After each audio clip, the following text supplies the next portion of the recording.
There is a three-part formula to creating perfect content every time. Your content needs to help your audience, your business, and help the social channel you're publishing it to. If your content doesn't help your audience, your business, and the social channel it's on, it's going to fail.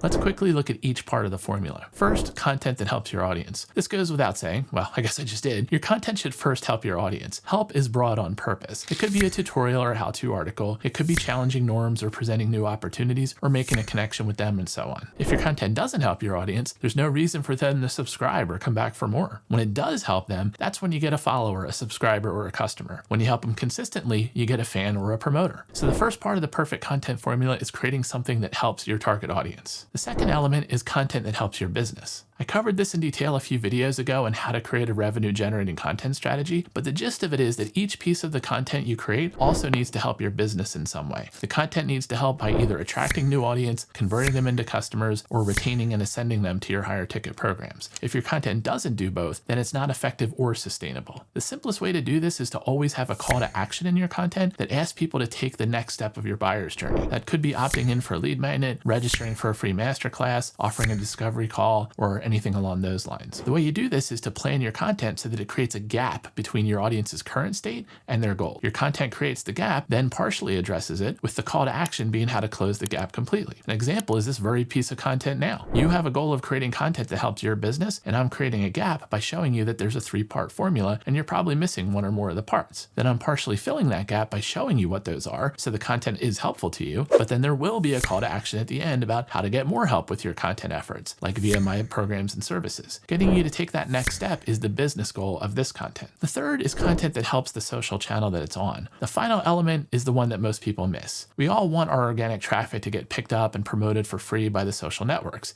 If not viral, we at least want a lot of reach so we attract more followers and subscribers. To do that, you have to understand and leverage the algorithms of the various social networks. Here's a simple example of what not to do. Publish your content on your blog, then go on all your social channels and write a post that says, check out my new blog post on XYZ, or create a YouTube video, then on all the other social channels, put up a link to your YouTube video. Why not do those? Because those posts don't help the social networks you're publishing them on. You're basically taking traffic away from them by sending your reader somewhere else. Instead, if you first ask, how can I help the social network? It'll lead you to do things like post your content natively on each social network. Put the full blog post up as a post on Facebook and LinkedIn. Put it up as a thread on Twitter or Threads. Put it up as a video on YouTube. Why? Well, first, you're putting new native content on each platform, which is what they want and need. Second, you're meeting your audience where they are so they can consume from the platform they like the most. If your content is useful to your audience, then it'll generate likes and shares on each platform, which are the signals that the algorithms look for to give your content broader reach. If you're seriously focused on growing one channel, say your YouTube channel, then an alternative strategy is to publish the full video there only. Then on the other social networks, publish short highlights, quotes, and so forth from the video. Then in the first comment under those native posts, you can have a link to the full YouTube video. But what about SEO or getting traffic to my website or getting pixel data for my ads? All great questions, all things we need our content to do, and here's how. The calls to action at the end of your content can ask people to take the next step at your website, like head over to my website for the free resources mentioned. You can put a link into the first comment under your post and link it to your landing page, your link in bio, or similar. For your high performing content, you can turn the post into an ad with a call to action to go to your landing page or sales funnel. Again, this is aligned to the social network's need as you're paying for traffic, and in return, they're fine with you sending that paid traffic off their site. So here's how to put this in action. As you plan your next piece of content, make sure it includes all three elements of the perfect content formula. Create content that actually helps your audience. Make sure the content has a call to action or helps the audience take a step that's also helpful to your business goals. Then publish the content across all the social networks, either natively to each or focusing on one, but then posting highlights natively on all the others. Then here's my call to action. If you want help taking each video record and having us professionally edit it, turn it into 20 assets and then 100 social media posts every week, then check out my expert business content engine, and there'll be a link in that below this video.